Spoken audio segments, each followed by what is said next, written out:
శుక్లాంబరధరం విష్ణుం శశివర్ణం చతుర్భుజం ప్రసన్నవదనం ధ్యాయేత్ సర్వవిఘ్నోపశాంతయేత్. గురుర్బ్రహ్మా గురుర్విష్ణుః గురుర్దేవో మహేశ్వరః గురుః సాక్షాత్ పరబ్రహ్మ తస్మై శ్రీగురవే నమః.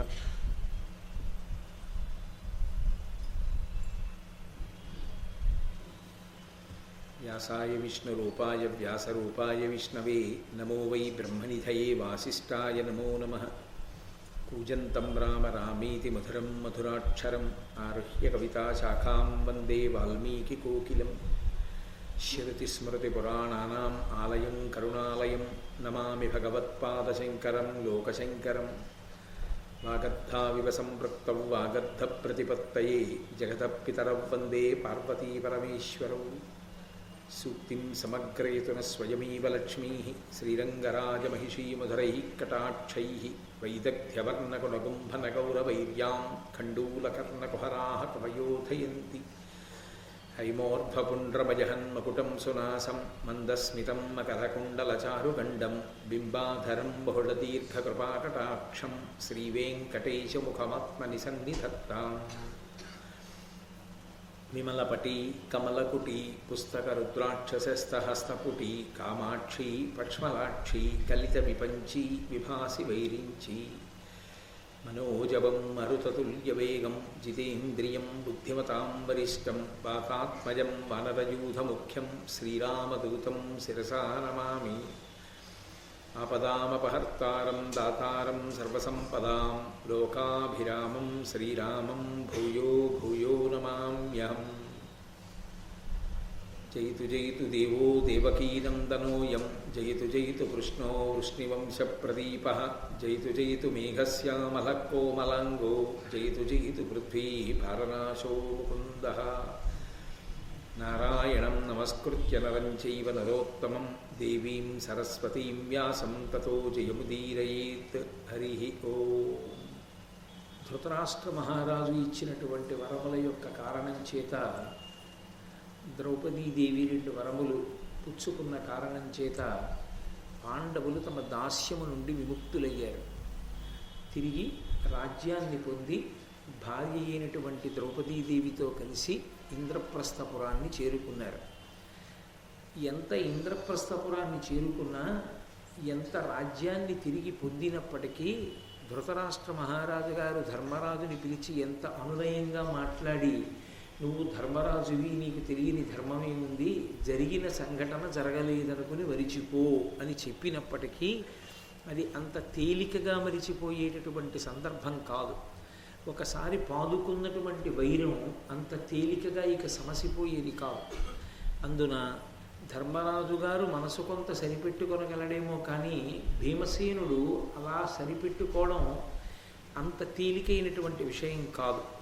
అందుకని భీముడు మనసులో బాధపడి దానినంతయు భీమసేనుండు విని గరంబున చంపి కుతల రాజ్యమెల్ల పొందుననుచు పరాక్రమంతో శత్రువులందరినీ సంహారం చేసి అప్పుడు ఈ రాజ్యాన్ని నేను పొందుతాను అన్నాడు. ఇందులో మీరు కొంచెం ఒక విషయాన్ని జాగ్రత్తగా గమనించాలి. దేనికైనా అంగీకరిస్తారేమో కానీ పాండవులు చేసిన ప్రతిజ్ఞ వమ్మైపోవడాన్ని వాళ్ళు అంగీకరించారు. భీమసేనుడు 2 ప్రతిజ్ఞలు చేశాడు.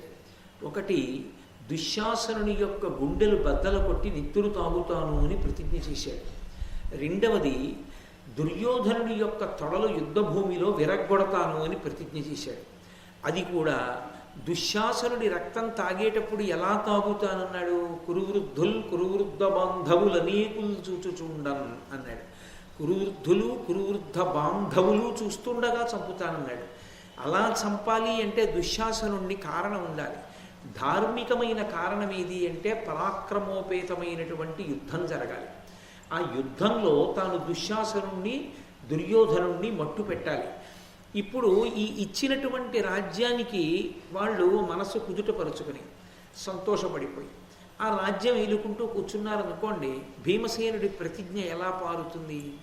2, భీమసేనుడి మనసులో ఒక చిన్న అలక ఒకటి ఉంది.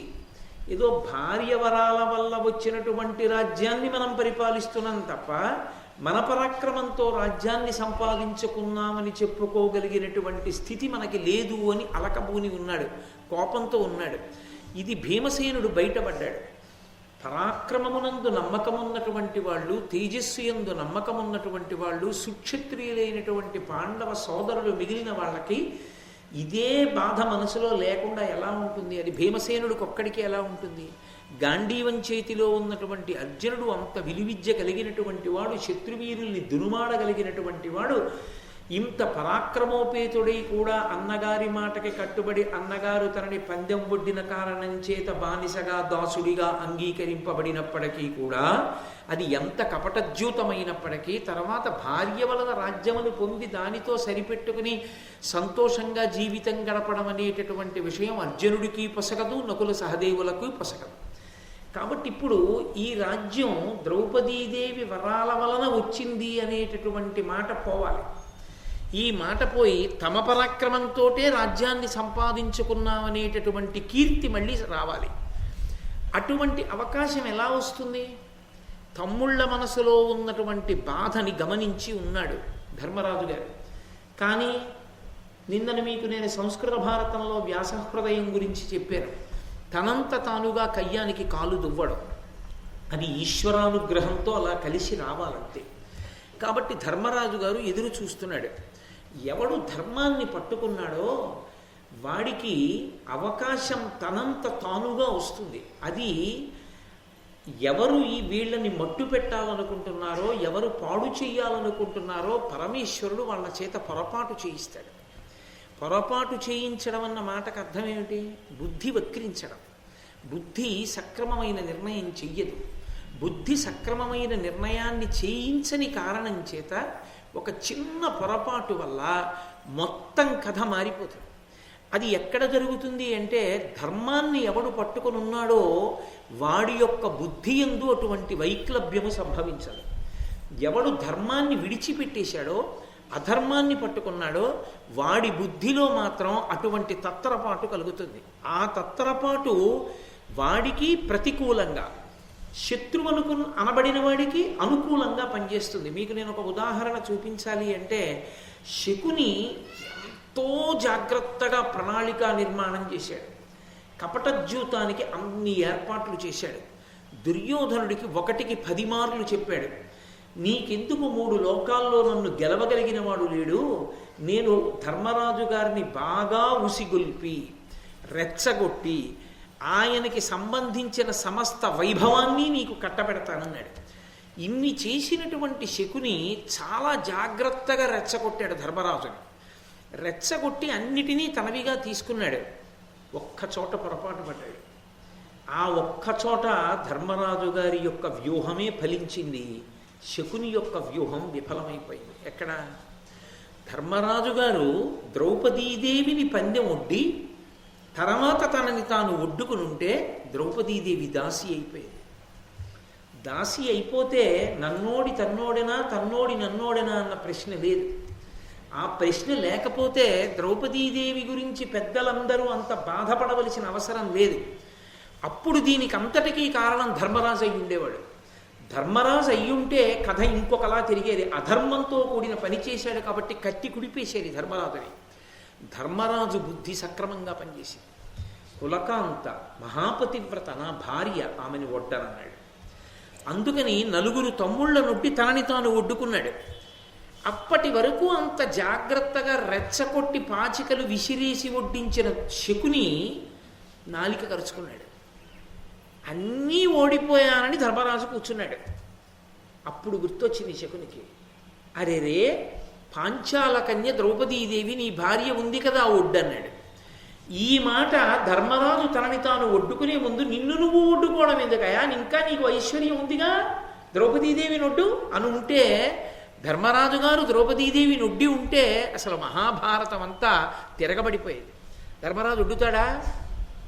ఒట్టాడు. ఆగిపోయింది అక్కడ కపటజ్యోతం. అప్పుడు కథ ఎలా ఉండేదో, ఎలా జరిగి ఉండేదో, అప్పటికి తనని తాను ఒడ్డలేదు, ద్రౌపదీదేవి నొడ్డాడు. కాబట్టి ఏమై ఉండేది భారతం? మన ఊహకు అందదు. అందుకే శకుని పొరపాటు పడ్డాడు. ద్రౌపదీదేవిని ముందు ఒడ్డు అనలేదు, ధర్మరాజు తనని తానొడ్డితే సంతోషపడిపోయి గెలిచేశానన్నాడు. అన్న తర్వాత 4 ఖర్చుకున్నాడు. ద్రౌపదీదేవి మిగిలిపోయింది. ఇప్పుడు ప్రమాదం వచ్చింది ఎలా అని, ఉంది కదా నీ భార్య, నీ ధనమేగా ఒడ్డన్నాడు. ఇప్పుడు ధర్మరాజు ఓడిపోయిన తర్వాత దాసుడు కనుక యజమాని మాట కొడ్డాడు తప్ప తనంత తానొడ్డలేదు. తన్నోడి నన్నోడేనా, నన్నోడి తన్నోడేనా అని ద్రౌపదీదేవి అడిగింది కాబట్టి సభ చెప్పవలసి వచ్చింది. అధర్మ విజిత అయి కూర్చుంది. దానితో ఉపద్రవం అంతా కౌరవుల వైపుకి వెళ్ళింది. గెలిచిన వాళ్ళు కౌరవులా పాండవులా? అప్పుడు ఎక్కడ బుద్ధి సక్రమంగా పని చెయ్యకూడదో ఆ చిన్న విషయంలో పొరపాటు చేయిస్తాడంతే పరమాత్మ. అది ధర్మాన్ని నమ్ముకుని ఉండడం వెనక జయం కలుగుతుంది అన్న మాటకు అర్థం. అది ధర్మాన్ని నమ్మి ఉంటే జయం ఎందుకు కలుగుతుంది అంటే, ఆ ధర్మమే నిన్ను రక్షించవలసినటువంటి కవచంగా పరమాత్మ మారుస్తూ ఉంటాడు దాన్ని. నీకు ఎప్పుడెప్పుడు ప్రమాదము సంభవించబోతోందో అప్పుడప్పుడు నిన్ను ప్రమాదము నుంచి గట్టెక్కించడానికి వీలైన నిర్ణయం నీ బుద్ధి చేత చేయిస్తాడు. నిన్ను ప్రమాదమునందు తొయ్యాలనుకున్న వాళ్ళ యొక్క బుద్ధి యందు వైక్లభ్యము కల్పించి వాళ్ళు ప్రమాదంలోకి వెళ్ళిపోయేటట్టుగా చేస్తాడు. అందుకే ధర్మరాజు గారు ధర్మాన్ని నమ్ముకున్నాడు. ఇది ఎవరు కోరుకున్నాడు? అది ధర్మరాజు గారి స్వభావం అయి ఉండొచ్చు. వెనక వాయుపుత్రుడు భీముడై ఉండొచ్చు, ఇంద్రపుత్రుడు అర్జునుడై ఉండొచ్చు, అశ్వనీ దేవతల యొక్క అంశ నకుల సహదేవులు అయి ఉండొచ్చు. ఎంత పరాక్రమం ఉన్న వాళ్ళైనా ధర్మము చేత రక్షింపబడి ఉండకపోతే ఆ పరాక్రమములు పనికొచ్చేవి కావు, అవి దుర్వినియోగం అయిపోతాయి. అందుకే పాండురాజు దూరదృష్టితో నా పెద్ద కొడుకు ధర్మాత్ముడు కావాలి, వాడి ఛత్రఛాయలలో మిగిలిన 4 సోదరులు బతకాలన్నాడు. మొదటివాడు యమధర్మరాజు గారి యొక్క అంశలో ధర్మాన్ని నమ్ముకున్నవాడు పుట్టాలన్నాడు. అందుకే ఈ దేశానికి మనం అనుసరించే విశ్వాసానికి పేరు సనాతన ధర్మం, ధర్మచక్రం. ధర్మో రక్షతి రక్షితః. సమస్త వాంగ్మయము యొక్క సారము 2 అక్షరములు, ధర్మం అంతే. ఆ ధర్మము మీద అనురక్తి కల్పించడం కోసమే మహాభారత ప్రవచనం, శ్రీరామాయణ ప్రవచనం, భాగవత ప్రవచనం. ఏ ప్రవచనం చేసినా, ఏ పవిత్ర గ్రంథం చదువుకున్నా, ఏ పెద్దలను ఆశ్రయించినా తనంత తానుగా జీవితంలో అనుష్ఠించవలసినదంటూ ఏదైనా ఉంటే మనుష్య ప్రాణికి ధర్మం ఒక్కటే. ఎందుచేత మీరు బాగా ఆలోచించండి. ఈ మాట నేను చెప్పడం కాదు, వేదానికంతటికీ భాష్యం చేసినటువంటి మహాపురుషులు అపర శంకరావతారులైనటువంటి విద్యారణ్యస్వామి వారు ఒక చోట వ్యాఖ్యానం చేస్తూ అంటారు, పురుషార్థము అన్నమాట ఎవరికి అన్వయం అవుతుంది? సమస్త పిపీలికాది ప్రపంచమునందు ఏ ప్రాణికి పురుషార్థం అన్నది లేదు. చతుర్విధ పురుషార్థములన్నది ఎవరికి చెప్తారు? ఒక్క మనుష్య ప్రాణికి. ధర్మ అర్థ కామ మోక్ష చతుర్విధ పురుషార్థ ఫల సిద్ధ్యర్థం అంటాం. ఎక్కడ సంకల్పం చెప్పినా ఈ 4. ఇందులో మొట్టమొదటిది ధర్మం, మిగిలినవి అర్థకామాలు. అర్థకామాలు ధర్మంతో ముడిపడిపోతే వచ్చేది మోక్షం. కాబట్టి చతుర్విధ పురుషార్థములు ఎవరికి అంటే మనుష్యునకు. ఆ మనుష్యునికి ముందు అన్నిటికన్నా ప్రధానమైనది ఏది అంటే ధర్మం.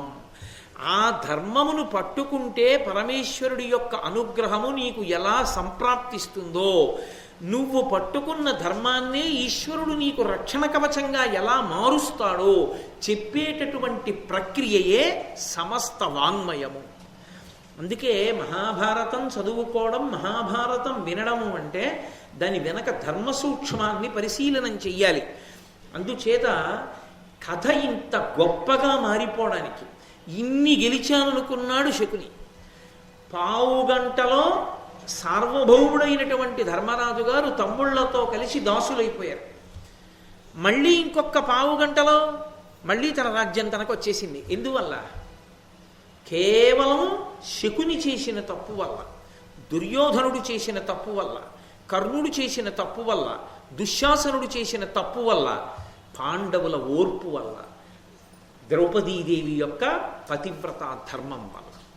ధర్మం నెగ్గిందా? అధర్మం నెగ్గిందా? ధర్మం వెంటనే నెగ్గుతుందంతే. ధర్మం అనేటటువంటిది చేతికి రాసుకున్నటువంటి నూనె లాంటిది. అది చేతికి ఉండగా పనసపండు కొట్టినా చేతికి అంటుకోదు. ఆ ధర్మం పట్టుకున్నంతసేపు అది నిన్ను నిరంతరం రక్షణ చేస్తూనే ఉంటుంది. అది పరమేశ్వరుడు రక్షణ ఇచ్చేటప్పుడు చూసేది ఏది అంటే వాడు ధర్మాత్ముడా, ధర్మాన్ని పట్టుకుని ఉన్నాడా? ధర్మాన్ని పట్టుకుని ఉన్నాడు. ఆ ధర్మాన్నే నీకు రక్షణగా మారుస్తాడు ఈశ్వరుడు. ద్రౌపదీదేవికి అనంతమైన వస్త్ర సంపద వచ్చింది అంటే ఆయన ఎక్కడి నుంచో చీరలు కొని పంపించలేదు. ఆమె ధర్మాన్ని చీరలుగా మార్చాడు. అప్పటికి ఆమె మాన సంరక్షణ కొరకు ఆమె ధర్మము చీరలుగా మారి ఆమె మానాన్ని సంరక్షించింది. పాండవుల ధర్మము ఆ ధృతరాష్ట్ర మహారాజు గారి అంతఃపురంలో అపశకున రూపములో కనపడి ధృతరాష్ట్రుడు భయపడేటట్టు చేసి ఏ పుత్ర వ్యామోహంతో పాండవుల రాజ్యాన్ని కొల్లగొట్టించాడో అదే పుత్ర వ్యామోహంతో భయపడి వరాల రూపంలో వాళ్ళ ఐశ్వర్యం వాళ్ళకి ఇచ్చేటట్టు చేసింది. అది ధర్మం. ఆ ధర్మం కాపాడుతుంది. ధర్మమునందు అంతర్లీనము సహనము. ధర్మాన్ని పట్టుకునేవాడు ఎప్పుడూ ఓర్పుతో ఉంటాడు. అధర్మాన్ని పట్టుకునేటటువంటి వాడు ఎప్పుడూ ఓర్పుతో ఉండడు. మహాభారతం వినేటప్పుడు ఈ విషయాన్ని మీరు ఎర్రసిరాతో వ్రాసుకుని వినాలి. ధర్మాన్ని పట్టుకునేటటువంటి వాడికి చాలా చాలా ఓర్పు ఉండాలి. అధర్మాన్ని పట్టుకునేవాడికి ఓర్పు ఉండాలని మీరు కోరుకోవలసిన అవసరమే ఉండదు. ఎందుకో తెలుసా? మీరు చూడండి, ధర్మం కావాలి అనుకున్నవాడు ఎంత ఓర్పుతో ఉండాలంటే కిష్కింధకాండలో వాలితో ఒప్పందం చేసుకుని సుగ్రీవుణ్ణి చంపేస్తే రామచంద్రమూర్తి, వాలంటే రావణాసురుడికి భయం, ఉత్తర క్షణంలో సీతమ్మ తల్లిని తీసుకొచ్చి అప్పచెప్పేస్తాడు. అసలు సుందరకాండ యుద్ధకాండ లేవు ఇంకా రామాయణంలో. సీతమ్మ దొరికేస్తుంది. ఇదే ప్రశ్న వాలి అడిగాడు చనిపోయే ముందు. పనికి మాలినవాడు నా తమ్ముడితో సంధి చేసుకున్నావు, నాతో సంధి చేసుకుని ఉంటే నేను ఇలా చిటిక వేస్తే పరిగెత్తుకొస్తాడు రావణుడు, సీతమ్మ నిప్పిద్దుని కదా అన్నాడు. నువ్వే తమ్ముడి భార్యని నీ భార్యగా అనుభవిస్తున్నవాడివి, అధర్మంలో ఉన్నవాడివి.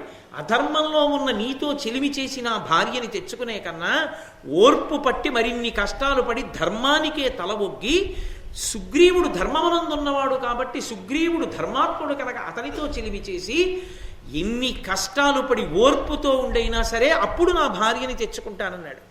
అంత ఓర్పు ధర్మమునందు నిలబడడానికి అవసరం. అధర్మం పాటించడానికి ఓర్పు ఎందుకండి? అక్కర్లేదు. అవతలవాణ్ణి పాడు చేసేద్దాం అనుకుంటే ఏదైనా చేసి పాడు చేద్దాం అనుకున్నాడు. ధర్మానికి ఓర్పు అక్కర్లేదు. మనం ధర్మాన్ని పట్టుకుంటే పరమేశ్వరుడు మనని అనుగ్రహించి తీరుతాడన్న నమ్మకంలో వేచి ఉండవలసినటువంటి అవసరం ఉంటుంది. మీకు ఎదురు దెబ్బ తగులుతున్నా సరే కాదు, నా ధర్మం నన్ను రక్షిస్తుందని అచంచల విశ్వాసంతో మీరు ధర్మాన్ని పట్టుకుని ఉండగలిగితే ధర్మము కాపాడి తీరుతుంది. ధర్మము ఓడిపోవడం అన్నది ఉండదు. ఎందుచేత? ధర్మమే ఓడిపోతే ఈశ్వరుని అస్తిత్వమే ప్రశ్నింపబడుతుంది. అసలు ఈశ్వరుడు ఉన్నది ఎందుకు? ధర్మాన్ని రక్షించడానికి. ధర్మ సంస్థాపన కొరకే ఆయన అవతార స్వీకారం కూడా చేస్తాడు. ధర్మ సంస్థాపనార్థాయ సంభవామి యుగే యుగే. అటువంటి ధర్మానుష్ఠానము కొరకే ఓర్పు. ఆ ధర్మం అక్కర్లేదు అని ఒక్క మాట అనుకుంటే ఇక ఓర్పు అవసరం ఉండదు. ఓర్పు దేనికి పట్టాలి అంటే చేతకానితనంతో ఓర్పు కాదు, ధార్మికంగా బ్రతకడానికి ఓర్పు కావాలి. అందుకంది కౌసల్య రామాయణంలో అయోధ్యకాండలో రామచంద్రమూర్తి బయలుదేరుతుంటే సవై రాఘవశార్దూల ధర్మస్వామభిరక్షతు అంది. ధృత్యేన నియమేన చ, నువ్వు ఏ ధృతితో విశ్వాసంతో నియమంతో ధర్మాన్ని నమ్ముకున్నావో ఆ ధర్మాన్ని వదలకు రామా. ఆ ధర్మమే నిన్ను కాపాడుతుందండి. ఆ ధర్మమే పట్టుకున్నాడు. త్రేతాయుగంలో రాముడు ధర్మాన్ని పట్టుకున్నాడు కాబట్టి త్రేతాయుగం ద్వాపరయుగం అయిపోయిన తర్వాత కూడా కలియుగంలో కూడా ఎక్కడ చూసినా ప్రతి గ్రామంలో రామాలయం కట్టి రామచంద్రమూర్తి అనుగ్రహానికి మనం పాత్రులం అవుతున్నాం. ఏది వ్రాసినా శ్రీరామ వ్రాయకుండా ఉండం, శ్రీరామ నామం పలకకుండా ఉండం. అంటే ధర్మము ఎంత అవసరమో మనకి తెలియచేస్తుంది. ధర్మాన్ని ద్వాపర యుగంలో పట్టుకున్నాడు కృష్ణ పరమాత్మ. అన్ని కష్టాలు పడ్డాడు, ఓర్చాడు. ఓర్పు పట్టేది దేనికి అంటే ధర్మమునందు నమ్మకాన్ని మిగుల్చుకోవడానికి ఓర్పు అవసరం తప్ప ఆ క్షణానికి వదిలిపెట్టి పారేద్దాం లేదు ధర్మం అని తనకి ఎప్పుడెప్పుడు సుఖంగా ఉందనిపించిందో అప్పుడు ధర్మానుష్ఠానం, ఎప్పుడెప్పుడు ధర్మాన్ని వదిలేస్తే సంతోషంగా ఉంటుందనిపిస్తుందో అప్పుడు వదిలేయడానికి ధర్మం కాదు, కష్టంతోనైనా పట్టుకున్నదే ధర్మం. అందుకే ధర్మానుష్ఠానమునందు ఓర్పు ఉండాలి. అసలు రెండవ దానికి ఓర్పు అన్న మాట లేదు. అందుకే సహనము చాలా గొప్ప గుణము. దేని చేత అంటే కేవలము ఓర్చాడు కాబట్టి కాదు, ధర్మబుద్ధితో ఓర్చాడు కనుక. అది అక్కడ ఓర్పు యొక్క గొప్పతనం భారతీయత యందు ప్రకాశించడానికి వైభవం అక్కడుంది. అందుచేత మహానుభావుడైనటువంటి ధర్మరాజు తమ్ముళ్ళ యొక్క హృదయం కనిపెట్టలేడా? నా తమ్ముళ్ళకి ఇష్టం లేదు ఈ రాజ్యాన్ని అనుభవించడం, నేను ఈ జూదానికి బయలుదేరే పర్యంతము నా తమ్ముళ్ళు సంతోషంగా ఉన్నారు రాజులుగా, ఇప్పుడు రాజులే, కానీ వాళ్ళకి సంతోషంగా లేదు. వాళ్ళ ఆసనాల మీద కూర్చోలేకపోతున్నారు, మేము రాజులు అనలేకపోతున్నారు, వాళ్ళ అన్నం తినలేకపోతున్నారు, వాళ్ళు భోగంగా ఉండలేకపోతున్నారు. ఎందుకని? ఇంత క్షాత్రం ఉండి భార్య వరాలడిగితే వచ్చిన రాజ్యానికి ప్రభువులం తప్ప మా క్షాత్రంతో వచ్చిన రాజ్యం కాదని సతమతమైపోతున్నారు. కాబట్టి ఇప్పుడు ధర్మరాజు ఏం చేయొచ్చు?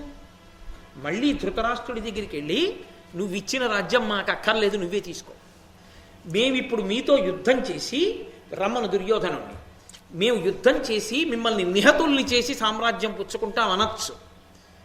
అలా తొందరపడితే ఇంకా ధర్మం ఎక్కడుంది? నిన్న పెద్దనాన్నగారి మాట మన్నించి పుచ్చుకున్నావా? ఇవాళ తమ్ముళ్ళకి ఇష్టం లేదు కాబట్టి పెద్దనాన్నగారు కాదా? ఇవాళ తిరగబడి చంపేస్తానంటావా? ఇంకేం ధర్మం? ఎవరికి ఆదర్శం? ఎలా నిలబడుతుంది భారతం? దేని కొరకు ప్రవచనం చేస్తారు? ఎందుకు మహాభారతం పుస్తకం కొరకు ఇంట్లో పెట్టుకుని పువ్వు పెడతారు? దేనికి నీరాజనం ఇస్తారు? ఎందుకు తల మీద పెట్టుకుంటారు? తల మీద ఎందుకు పెట్టుకున్నారంటే పెద్దనాన్నగారి మాటని గౌరవించడం ధర్మం. పెద్దనాన్నగారు గౌరవించి వరాలు ఇచ్చాడు. పెద్దనాన్నగారి తప్పుని ధర్మరాజు ఎంచకూడదా? ఎంచవచ్చు, కానీ తండ్రి కన్నా పెద్దవాడు. ఆయన తప్పు చేశాడేమో కొడుకుల పట్ల, ఆయన ధర్మం తప్పాడేమో. పెద్దనాన్నని తప్పు పడితే తాను ధర్మం తప్పినట్టు. అందుకే తన ధర్మము తాను తప్పడు. ధర్మము అవతల వారిని బట్టి నీ ధర్మం ఉండదు, నిన్ను బట్టి నీ ధర్మం. నేనన్న మాట మీరు బాగా పట్టుకున్నారో లేదో? అవతల వారిని బట్టి మీ ధర్మం ఉండదు, మిమ్మల్ని బట్టి మీ ధర్మం ఉంటుంది.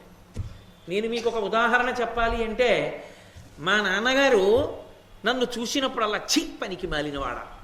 సాయంకాలం అయ్యేటప్పటికీ మహాభారతం అంటావు, రామాయణం అంటావు, సంధ్యావందనం అంటావు, పోతావు పంచె కట్టుకుని 2 గంటల సేపు ఉపన్యాసం చెప్తావు, ఓ రూపాయి ఆర్జించవు, దాని మీద ఓ పావలాకాసు పట్టుకో, ఎందుకురా చెడబుట్టావు, ఒక్క పావలా సంపాదించవు, ఎంత డబ్బు సంపాదించచ్చురా, ఇప్పటికీ ఎన్ని ఇళ్ళు కట్టచ్చురా, ఎందుకురా నీ పనికి మాలిన జీవితం అని తిట్టారనుకోండి. నాన్నగారండి ఆశీర్వచనం, మహదాశీర్వచనం.